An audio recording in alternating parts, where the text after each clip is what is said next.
जनाब इस टाइम असी भट्ठे वाले रोड के उत्ते हाँ तो तुम देख सकते हो कि साड़ी बाइक पूरी डुब गई है तो काफ़ी ज़्यादा लोगों की बाइक बंद हो गई ने। ठीक है, पानी है सारा नाला पलगू का आ गया था। ठीक है, तो मैं हूँ भाई यही कहांगा कि गड्डी पड़ताल लैन तो चंगा रहनगे।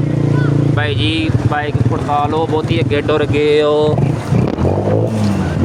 मैं देख सकते हो पानी